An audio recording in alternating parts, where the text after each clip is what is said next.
My name is Chad Bailey, also known as Foreign Yardie, and here is a outpour of my story.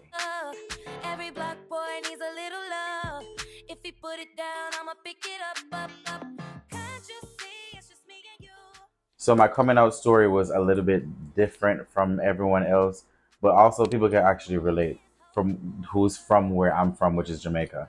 But I moved here from Jamaica here to New York City at 19 in 2015, and um, yeah, I left Jamaica because I wanted to be myself. I wanted to be out and be, just be gay, be free to be me and not feel apologetic for anything else. I called my mother, but I told my mother, she didn't believe me and she cried. She cried so much. And then it turned into this whole thing where everything that I posted on Facebook or Instagram, people in my community would take that picture or screenshot it and send it to my mother and be like, "Oh, he's here with a guy. He has his ass out or something." That was kind of like traumatizing too, because I didn't really want to be in that place with my mother. It took years for us to be at a good place, for us to even be, consistently talking, or just to talk. Period. She used to be sending me scriptures every single morning, praying that I wasn't gay, telling me that I shouldn't be gay, and I had to put my foot down and be like, I'm not gonna speak to you. I'm gonna block you if you don't like stop doing these things. And that's exactly what I did. I blocked her for like 2 weeks. My first time kissing a guy was actually in kindergarten, and me and this me and this little boy, we I don't know what happened. Like I don't know if it was attraction, if it's just I don't know what it was, but we went to the front of the class and we kissed in the front of the class, and everyone, like all the kids, made a whole big thing of it. They called my parents. My parents came, my mother came, my father came, and it was this very big thing where they were just like telling me that's wrong, never ever do that again. I even got a spanking for it. And my family would actually go out into the street, into the community, and tell people that I was gay before I even knew that I was gay, before I even know what gay was. So growing up, no matter where I went in school, in high school, in my community, I was always shunned for being gay. And after high school, like I really realized that I really couldn't stay here. Like I'm not gonna spend the end of my days. I'm not gonna fucking die in Jamaica where I'm not gonna be happy. And I've always seen like shows like with like American shows, and I watch like reality TV. I watch like mainly like American TV, and I see how people respect gay people and how people treated gay people a lot more different here. And I was just like, that's where I want to be. That's how I want to live. I want to wake up every single day being proud of myself, being happy about who I am. And yeah, after high school, I got a job at Hedonism too, but it's like it's a very sex positive place. So I became very comfortable with my sexuality. My coworkers, they were all respectful of gay people. My manager, he was gay. He actually did drag. And one day I was just at work and I was just like, the only place that I'm happy is work. So it's like it don't make no sense. Like, why am I doing this? I was on the computer in the office one day, and it's just crazy. Like this fucking shit popped up. It was just like cheap tickets to New York City. Never thought about moving to New York. Never thought about like where specifically I would move to. But I just took that as a sign from God to just be like, just take the fucking leap and just move to New York. And I quit my job the same day, bought my plane ticket like the day after, and I was in New York the following week. And I moved to New York at 19, no family, no friends. I moved there with $1,000, and I made it work for 3 months. Like that $1,000 stretch for 3 months. I ate Kennedy's every single day. That was the cheapest thing on the block. That was the cheapest thing you I could afford. So I used to eat Kennedy's every single day just to make that $1,000 stretch. And I was homeless for like probably like 2 years, sleeping on couches.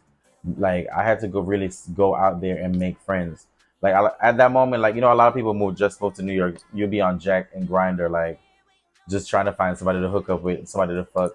Like, don't get me wrong, I was still doing that. I was not going, but I was also asking these people that I was fucking. I was like, do you know anyone who's hiring? Like, is your job hiring? Do you know any programs that I can go to and like fucking learn something new, like learn a trade, learn something? Because at the time, I didn't have a social security, so I couldn't get a job the way I wanted to. So I used to just try to find different ways to get jobs off the books to survive. Even though I was homeless, nobody knew I was homeless, but I had to figure this shit out. And I just use Jack and Grinder and all them fucking apps as just a different means to like make new friends, but also network with people and learn different things. And through that, I got so many different jobs. I went to so many different programs. I learned so many different things. Like I got qualified for a lot of things that I didn't even think that I would be getting qualified for. Because I'm like, if I'm not gonna fucking work, I'm gonna be going to school and doing something. Like I'm gonna be getting a certificate for something. So it was just like me utilizing the time and just like figuring out different resources, like different places that gave lunch, that gave dinners. Like I was really out here in the streets, like just really trying to make it for myself. I had a dream.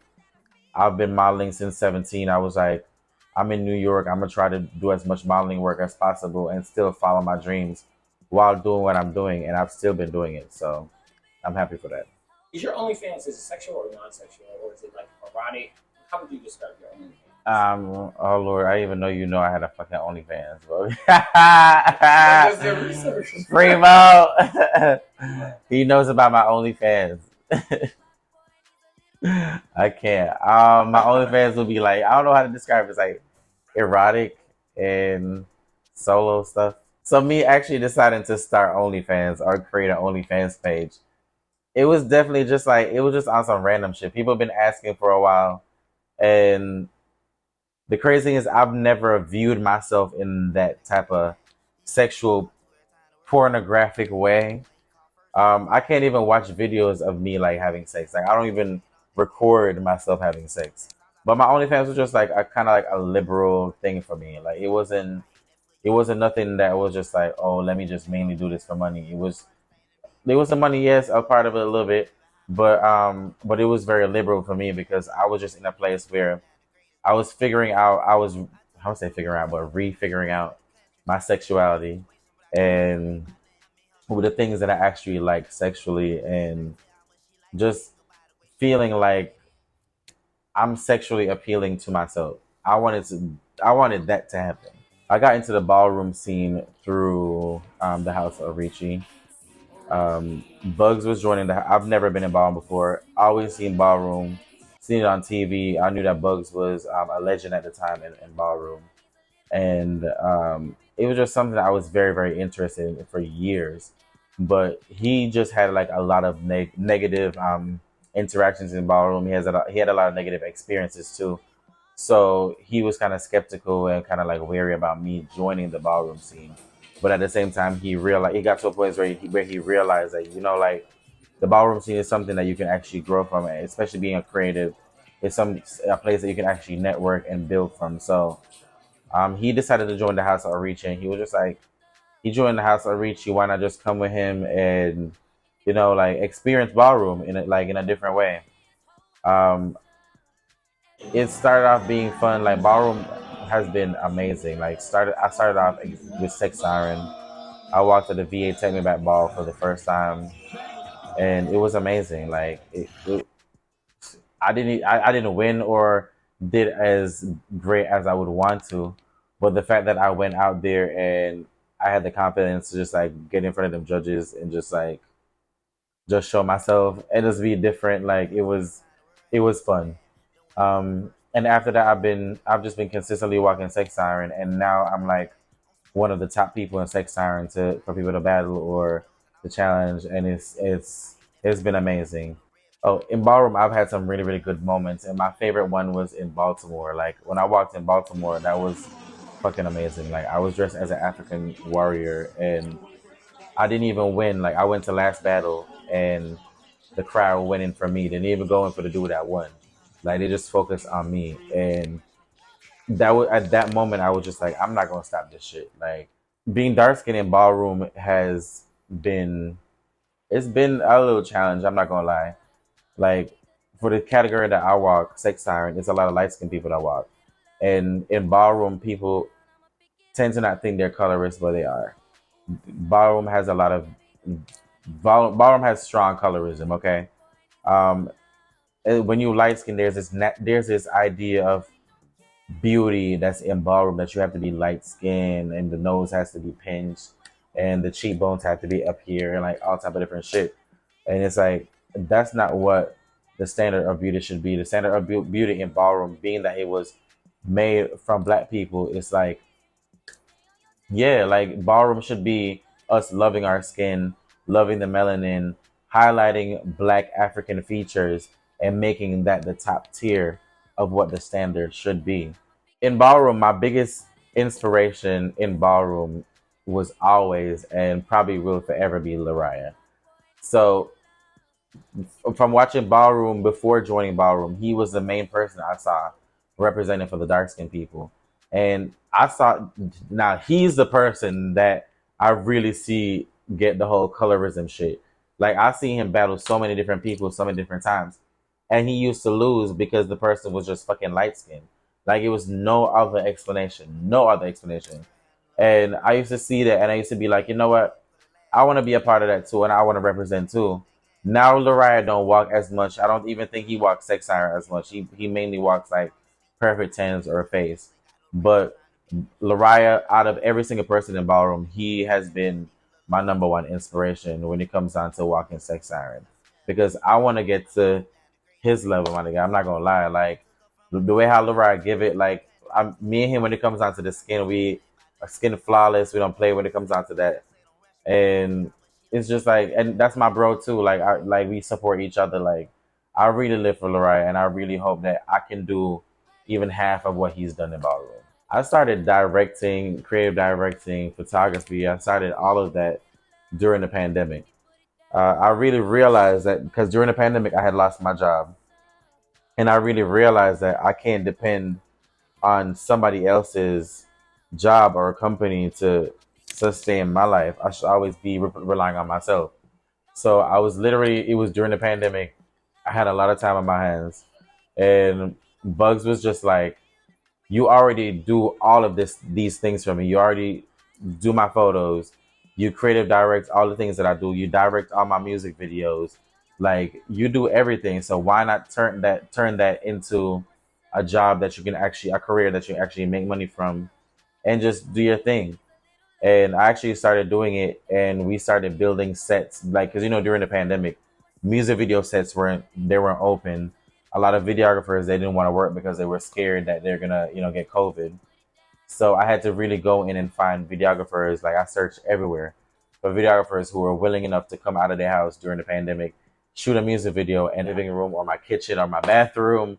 Like I would just change. Me and Bugs would just change everything into a whole different thing, and a music video set for different people. And I did a lot of music videos during the pandemic, a lot. And that's how I definitely took care of myself during the pandemic. What I would say to my old, like my 6 year old self, or that 19-year-old boy, and this is like the only thing that makes me feel like I want to cry, because I would really say that you're enough. Like I went such a long time in my life feeling like I wasn't enough. I felt like my family didn't my family wasn't messing with me. Like my community members didn't fuck with me. My friends in Jamaica will only be friends for like a certain amount of time, because if everybody keeps saying I'm gay, they're gonna label them as gay or say something to them. Even when it comes down to my mother, like my mother dealt with fibroids, and dealt with like a lot of anger for a while because the fibroids really mess with your emotions and stuff like that. And she used to be asking me questions all the time, like, why do you eat like that? Why do you drink like that? Like, why do you walk like that? And it took her having surgery to really realize and apologize for all that, which I'm definitely grateful for. But I would really just say to my old self, like, you are enough. And don't listen to what people say, because it really don't matter when you grow old. And don't dwell in everything that people say. Like as a child, I just dead ass wanted people to make me feel like I was loved, and like I was accepted, and like I was a part. And I'm just grateful that I'm at a point now in my life where I have people around me who's motivating, who's kind, who's genuine, who's like caring, which are a lot of things that I did not experience growing up, or I only experienced a little bit from certain people. I'm Chad Bailey, also known as Foreign Yardie, and that was my outpour story, and I'm definitely sticking to it. And as always, I'm Ansar Bush, and I want to thank you for the outpour of love and support. Take care.